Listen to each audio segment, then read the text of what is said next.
Actually, in the suttas, the Buddha said that he contemplated 91 world cycles. And since one world cycle is such a long, long time, for him to contemplate 91 world cycles, I believe he must have spent the whole night looking into the past. And during this time, 91 world cycles, the Buddha said he saw only 6 Sammasambuddha. We don't mention Pachika Buddhas because Pachika Buddhas are many. But Sammasambuddha only 6. 3 of them before our Buddha was on this planet Earth. Another 3 is before this planet Earth, other world cycles.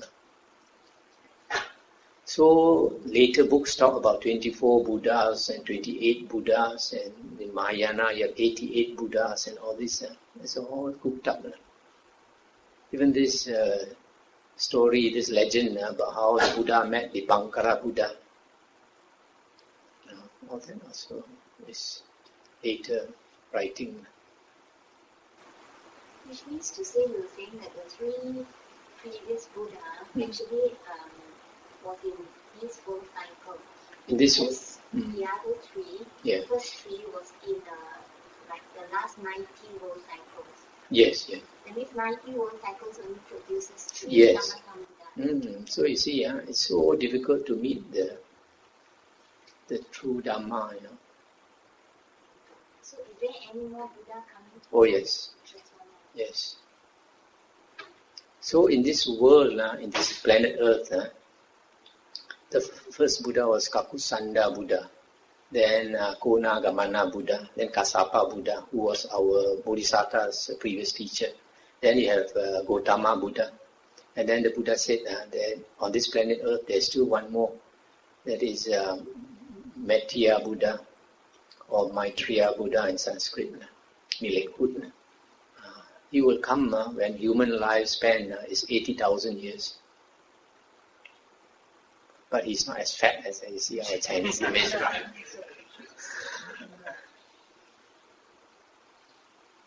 But then how come there can be so few Buddha, Sammasambuddhas in the previous world cycles and then so many in this world cycles? It's chance. So we are actually very fortunate.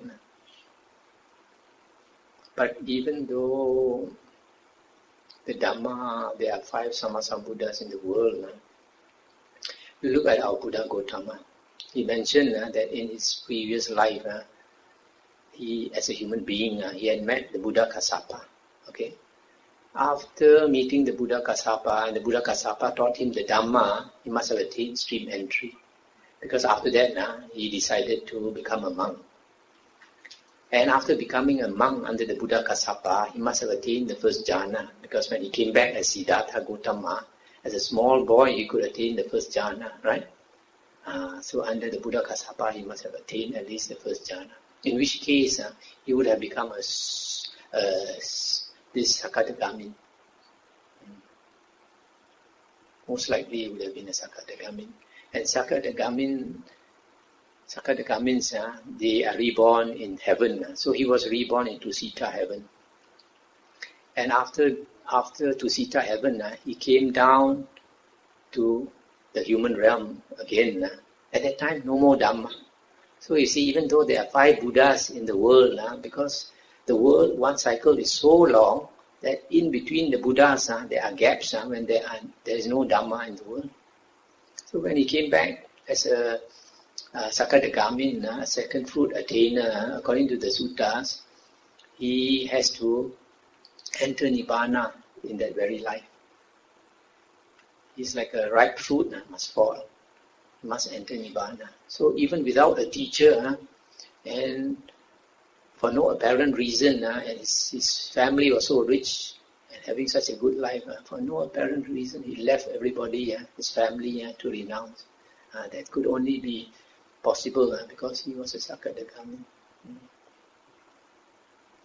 So after that, he struggled and became enlightened. And then he brought the flame of the Dhamma, kindled the flame of the Dhamma again. So even though, you see, we have Sammasambuddhas in the world, but there are gaps even on this earth when there is no Dhamma. That shows one kappa, one world cycle is so long. Was it stated in the Sutta how long the Buddha Sasana of this time will be? No, but it's stated in the Vinaya books that different Buddhas, their sasana lasts different time. And the reason for it, the Buddha says, is that some Sammasambuddhas, they teach little suttas and Vinaya. Some Sammasambuddhas teach a lot of suttas and Vinaya. Those that teach a lot of suttas and Vinaya, the sasana lasts longer. Also, the Buddha mentioned that when there is no more Sammasambuddha in the world, he has to depend on the monks, the later monks, to transmit the teachings. So those that transmit the true teachings will last longer. But those that transmit the wrong teachings will cause the sasana to die faster, pass away faster. And the Buddha mentioned there are 5 factors that lead to the disappearance of the true Dhamma. The first one is disrespect for the Buddha. That means instead of thinking of our Sakyamuni Buddha, people prefer to pray to other Buddhas. And then disrespect for Dhamma. People don't want to really investigate the real Dhamma. They investigate other teachings. Third one, respect for the Sangha. No respect for the Sangha. Maybe because the Sangha doesn't behave properly. And no respect for the Sangha. The fourth one is no respect for the training. This spiritual path is a gradual training. There's no respect for it. The last one is disrespect for Samadhi.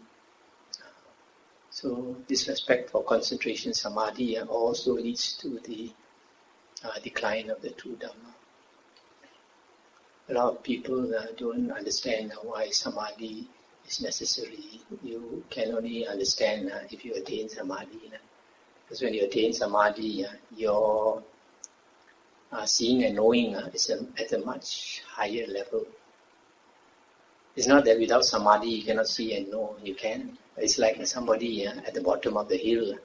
He looks all around. He thinks the view is very nice. But when he climbs to the top of the hill, he looks at a different view. As you can see much further.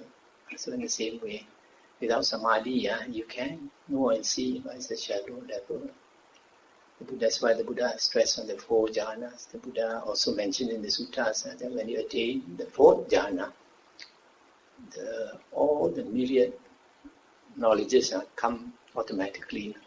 That's why, because the Buddha had the 4 jhanas, when he wanted to contemplate the past lives, he could do it easily. Is there a possibility of arahants existing now? Yes. But then arahants and anagamins are very hard to find. Because for a person to become an anagamin and arahant, it is stated in the Majjhima Nikaya that he needs to have the 4 jhanas. That's why the anagamins are reborn in the 4th jhana plane. And the 4th jhana is a very high state, very difficult to achieve. Because when you attain the 4th jhana, the breath stops. So, also the Buddha mentioned that if a person attains these high jhanas, if he's a lay person, he will not want to be a lay person. But then, these jhanas by themselves is not enough. You've got to have the knowledge of the suttas. If you practice meditation until you are perfect in meditation and you don't hear the Dhamma, you're just like Jesus Christ. Jesus Christ had great spiritual power. He could drive ghosts out of people's bodies, could cure the sick, even raise Lazarus from the dead to become alive again. But because he had no knowledge of the Dhamma, he was probably not an Arya. But somebody like Jesus Christ, if he had learned one sutta about the Four Noble Truths, he would immediately become an arahant. So you see the difference between having the fourth jhana and not having the fourth jhana. If you have the fourth jhana and you listen to the correct sutta, you can become an anagamin or an arahant. But you have no jhana at all, you listen to the same teaching, you can become a stream enterer, first path attainer. That's the difference. Then how come during Buddha's time there were so many arahants? You know why? Because you can find in the Vinaya books, when the Buddha wanted to gather his disciples, he went to look for specific persons. He didn't simply go to the marketplace and be called yo. Not selling medicine, simply preach to anybody. He went to look for specific persons, and those specific persons he went to look for are those who practice the jhanas. For example, the first 5 disciples, because the Buddha had attained jhana, he would have taught jhana to his first 5 disciples. So when he went after enlightenment, he went to them. He didn't ask them to meditate, he just asked them to sit down and listen. And then he discoursed to them sutta after sutta. And after teaching the Anatta Lakkhana Sutta, all of them became arahants. Then after that, he went to look for Yasa. Actually, he didn't look for Yasa. He made Yasa come to him. Yasa was an extremely rich man's son. And then every night he would be entertained by the slaves who would sing and dance for him. And he would be probably drinking liquor and all that until he was tired, he'd fall asleep. And the slaves would be so tired they'd also fall asleep on the ground. So the Buddha made him wake up in the middle of the night. And then when he got up, he saw all the servants lying there, half naked, and with their saliva flowing out of their mouth, and the hair all loose. So because he must have been an ascetic in his previous life, they appeared like corpses to him. So when he saw them, he was thinking dukkha and dukkha. So the Buddha probably made him walk out of the house, walk to the city gates, and the city gates were all closed at night. But the city gates automatically opened. So he walked out of the city gates and walked in the direction of the Buddha until he came to the Buddha in the forest. And when he saw the Buddha, he said, dukkha, dukkha. Then the Buddha said, sit down here, Yasa. There's no dukkha here. And when he heard there's no dukkha here, happily he sat down. And the Buddha taught him the Four Noble Truths, graduated discourse on the Four Noble Truths. And after listening, he attained stream entry. The next morning, the father was worried, went all over looking for him until the father came to the same place where the Buddha was.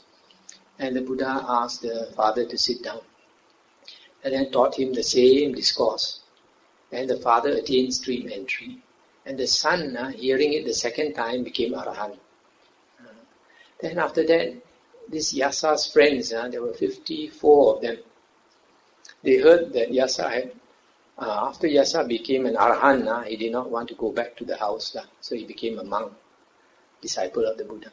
So when his 54 friends heard that he had become a monk, they were astonished.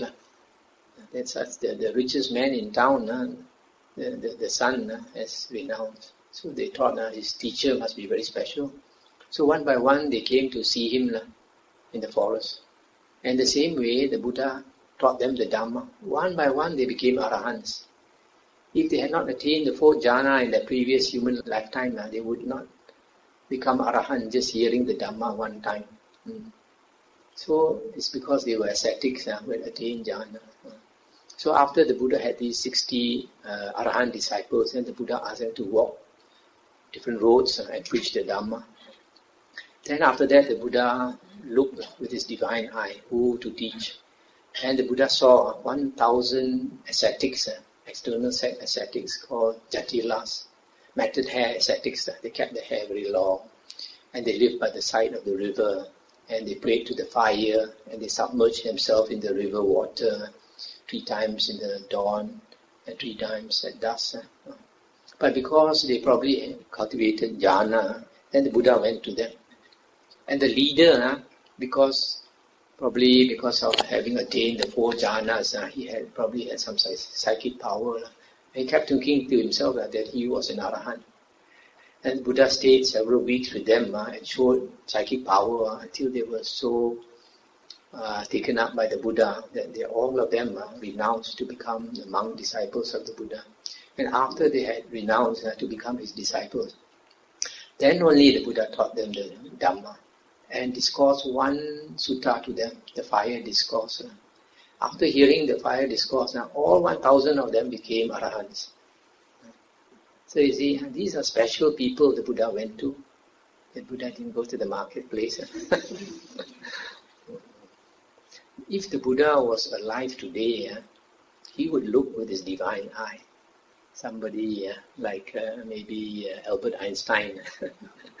Because Albert Einstein had very strong samadhi, he could do mathematical calculations in his mind, long mathematical calculations without writing it down.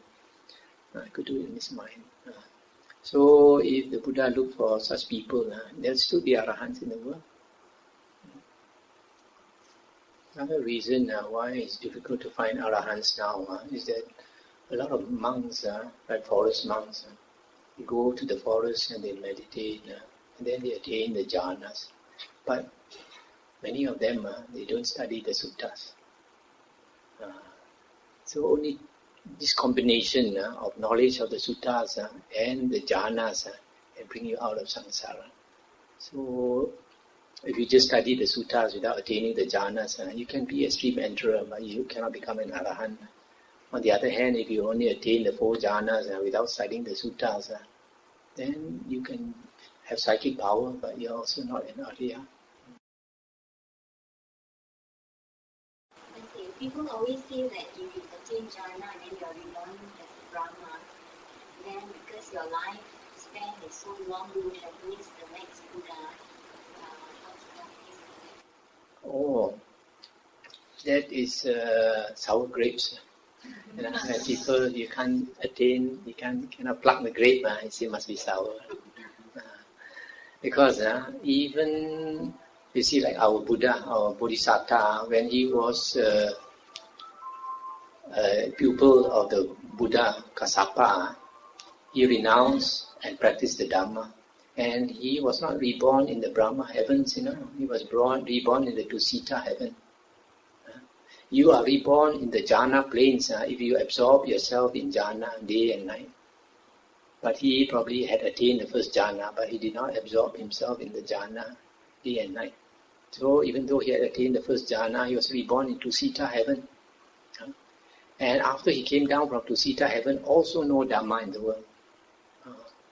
So even whether you are reborn in this Brahma heavens or in the Tusita heaven, you come back, still no Dhamma in the world. That's why now that we have the chance to hear the Dhamma, it's very important that we make use of it now. Don't think of future. You probably may not get a chance. Also, it is mentioned in the suttas that the Buddha said, people who are reborn in the jhana planes, there are 2 types. One type, they don't know the Dhamma. So because they don't know the Dhamma, after they pass away from there, it is possible that you still go to the woeful planes. But the Buddha said, a disciple of his who has learned the Dhamma, if you are reborn even in the jhana planes, you have already become an arya, you have attained stream entry, you never fall into the woeful planes. So never mind, slow boat, never mind. Slow boat out of samsara is still enjoyable, no suffering. We are only afraid of rebirth in the woeful planes. If you can be reborn in the heavenly planes forever and ever, why not? Isn't it? Nothing wrong to be reborn in the heavens. We're only scared of being reborn in the woeful planes. Say Sotapanna, how do we know that the person has achieved that level? The Buddha said that if a person has become a Sotapanna, he has unshakable faith in the Buddha, in the Dhamma, in the Sangha, and he has Aryan Sila. Okay. Many years ago in Penang, we had one lady, people thought that she was an anagamin. But after many years of meditation, she just gave up Buddhism and changed her religion. That shows that even stream entry she had not attained. So this is the first thing mentioned in the suttas.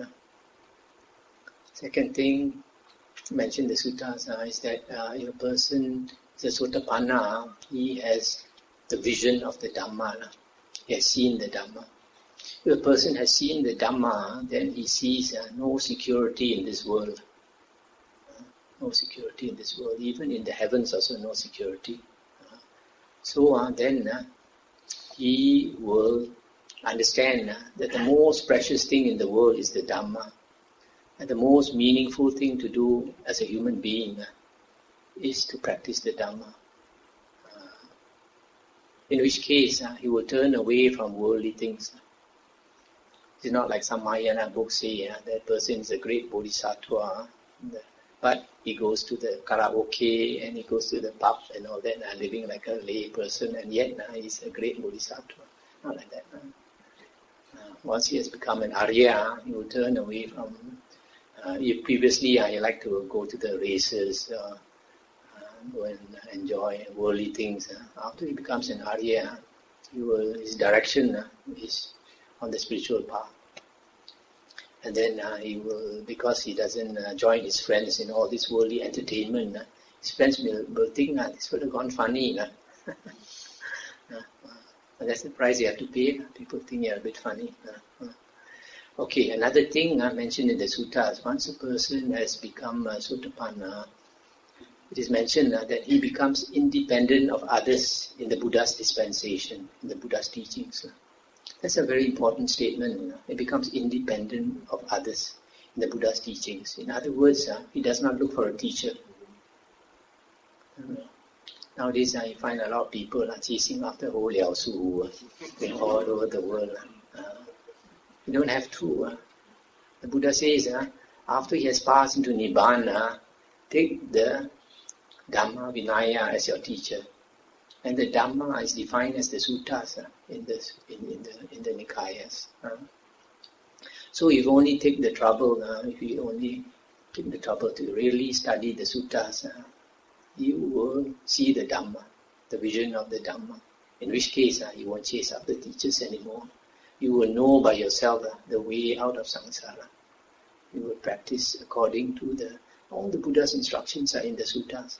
In fact, the Buddha's instructions in the suttas are so clear and so practical. You cannot find a better teacher than that. In fact, nowadays there are many teachers who teach wrongly, partly because they are not so familiar with the suttas. And there's a lot of wrong teachings. I was told recently they had this Vachana conference. And Bhante Ji, Bhante Gunaratana, he says there's a lot of wrong teachings being taught in Sunday school nowadays. A person who attains stream entry is a person who has attained right view. Once you attain right view, you are an Arya, one of the 8 Aryas. And the way to attain right view is mentioned in the suttas, in the Majjhima Nikaya 43. The Buddha said there are only 2 conditions to attain right view. And that is listening, the exact words used by the Buddha is another's utterance. That's why people don't study the suttas. You don't catch the significance, Another's utterance, That means you have to hear the Dhamma from outside to attain right view. You cannot get right view by practicing yourself. It is impossible. But nowadays, a lot of meditation teachers tell you that the way to attain sotapanna is by meditation. It's not by meditation. The Buddha says another's utterance. You have to hear the Dhamma from somebody else. For example, from the Nikayas, when you study the Nikayas. That is the first condition. The second condition is yoniso manasikara. Simply translated, it is proper attention, thorough attention. So you pay thorough attention when you study the Nikayas or when you listen to the Dhamma talk. Then you can get right view. And once you get right view, you are an Arya. Another thing I like to mention here, a lot of people don't realize, is there's one sutta called the Sarakani Sutta. In this sutta, this Sakya by the name of Sarakani, he passed away. And after he passed away, people asked the Buddha where he was reborn. And the Buddha said, Sarakani has become a Sotapanna. So he has gone for a good rebirth. But because this Sarakani was a drinker, must have drank a lot. A lot of people disbelieved the Buddha. They were very angry. They say, how can this drinker, like Sarakani, be a Sotapanna? If he can be a Sotapanna, everybody can be a Sotapanna. Because they considered he had broken the precept. Then the word came back to the Buddha, and you know what the Buddha said? He said, why should not Sarakani become a Sotapanna? Buddha said, the Sarakani had followed the Dhamma for a long time, had learned the Dhamma for a long time. And then the Buddha said what, very surprisingly. The Buddha said, look at these trees. These trees, they could, if they can understand what I say, even the trees can become Sotapanna. What is the significance here? The Buddha said, if the trees can understand what I say, the Buddha didn't say, if these trees can meditate, they become a Sotapanna. The Buddha said, if these trees can understand what I say. So the word, the word to catch here can understand what I say. So it shows the way to Sotapanna is listening to the Buddha's words, not meditation. If it is meditation, the Buddha would have said so, right? But the Buddha said, if you can understand what I say. If only we take the trouble to study the suttas again and again. Of course, the first time you study, you might find it hard to understand. Initially, when I studied the suttas, I find many things I could not understand. But I kept studying it again and again and again and again. And so many times that slowly things become clearer and clearer. It's just like a jigsaw puzzle. You put a few pieces of the jigsaw puzzle and you cannot see the overall picture. Keep adding, and very soon you can see the overall picture. That's why the Buddha calls his disciples sabhakas, hearers, listeners. He didn't call them meditators or yogis. Call them hearers.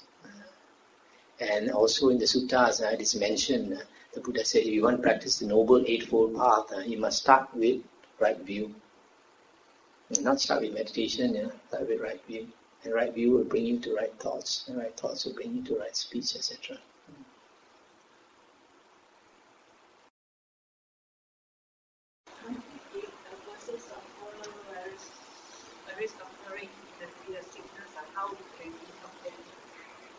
They can't even accept the Dhamma so much that our own will have to be very close. You have to see that person, that particular person, how he can be helped. There are some people, if you give them the Dhamma talk to listen, they might want to listen. But if they are not interested in the Dhamma talk at all, then you can maybe ask them to do some dana, some charity. If you represent them to do some charity, you must tell them.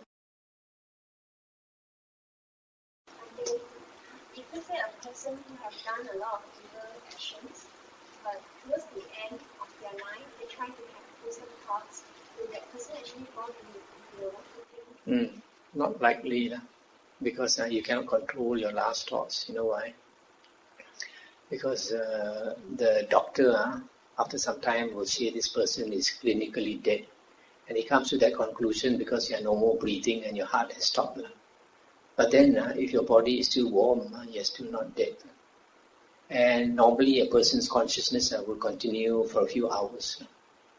During that time, when your consciousness is still flowing, you're not conscious of the outside world. You're like dreaming. And those last thoughts, you have no control at all. It depends on your everyday karma. If every day you have been thinking good thoughts, thinking lofty thoughts about the Dhamma and all that, and because of meditation, your mind is tranquil and all that, when you die, in those moments, those thoughts will arise. But you are still always thinking of the share market and all that, horses and racing and all that. Then when you are dying, all those thoughts will arise. So your everyday thoughts are very important. So that's why we have to practice the spiritual path and have a lofty thoughts. There's one lady told me the mother died of cancer. And at the moment of dying, because the pain was quite intense, her face was contorted with pain. You could see she had a painful expression. But 1 hour later, she found that the mother was smiling and very happy with a very bright face. That means she had a good heart. She was thinking of good thoughts. Yeah. If the person really very suffering, can we ask them to let go and then let them? Yes, you can ask them to let go. Very torturing already. Yes. This is still grasping a lot. Yes. Can we ask them Of course. to let go? Yes, but it's not for sure that they will let go. And you know why they don't let go? Because of fear. Normally their karma is no good. They see who can or their ghost relatives coming and all that. Of course they'll be scared. And some are even worse, they see hell. So there was a case many years ago, one of my old supporters, the husband was sick, very sick, and the doctor predicted that he would die in 3 months' time. But after that, he didn't die, and then continued to live on. And the old lady sent the daughter to call me and another monk to go to do some chanting. So when we went to the house, we saw him so thin, all bones and skin, and his mouth was open, could not even close his mouth, and still he was clinging to life because he didn't have enough good karma. So we did some chanting for him, and after that we left.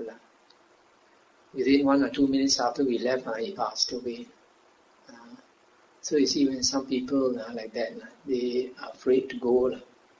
And when they hear some monks chanting for them, they like have some reassurance. So then they let go. So it's not easy to let go. Not easy at all. That's why the Buddha said when a person is dying, that person is afraid for a few reasons. One is because of the evil karma that person has done. Probably will be reborn in hell or in the animal realm. Second one is not enough good marriage, not enough blessings, that person will be reborn in the ghost realm. The reason is attachment to the property or the wife or the family. Another reason is not knowing the Dhamma. When you don't know the Dhamma, you don't know what's going to happen to you. If you know the Dhamma, you know for sure. These are the 5 places I can go to. So if you're a smart Buddhist, you aim your rocket in which direction you want to go.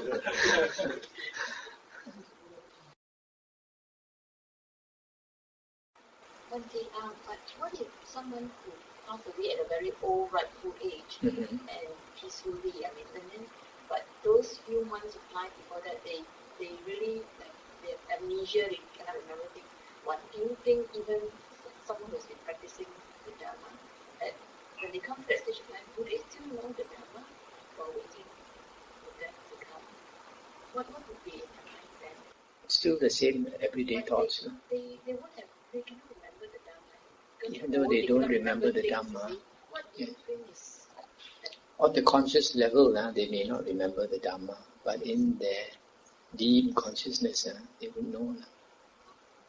You see, like last night in Ajahn Sumedo's talk,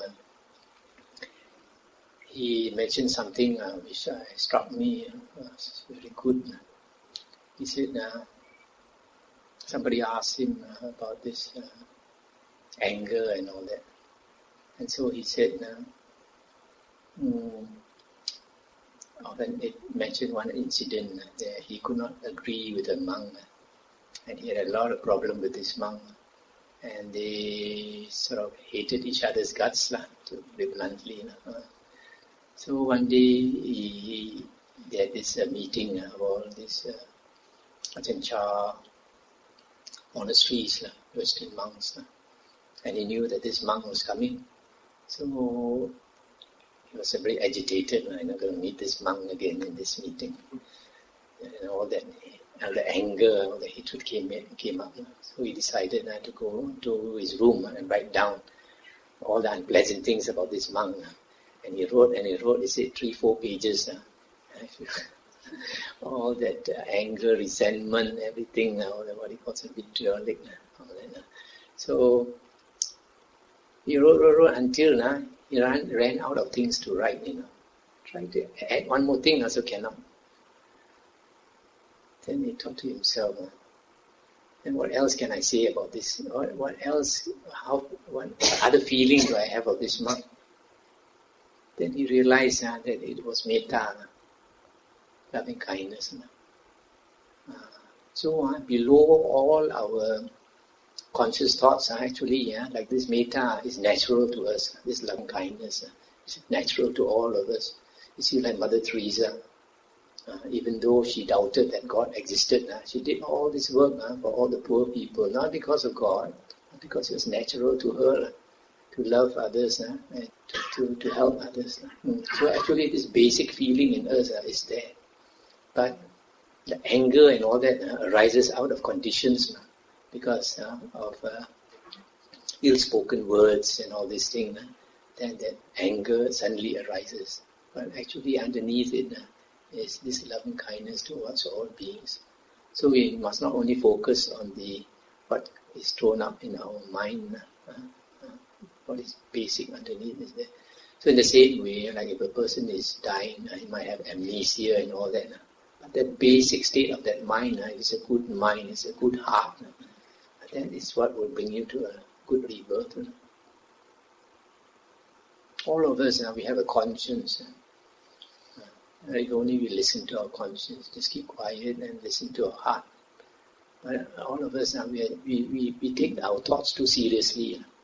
These thoughts, our thoughts actually arise out of the ego, selfishness. We want to protect ourselves. So this thinking mind is our best self-defense system.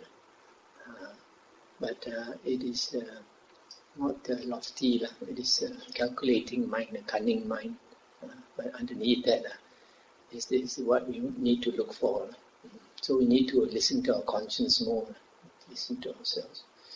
Like praying. Last time I came from Catholic school. So during recess time, I used to go to the chapel and pray. And we pray very deeply. Actually, what are we calling out to? Who are we praying to? Actually, we are going deep into our mind. We are calling out to our mind deep inside us. And the one that answers us also deep inside us.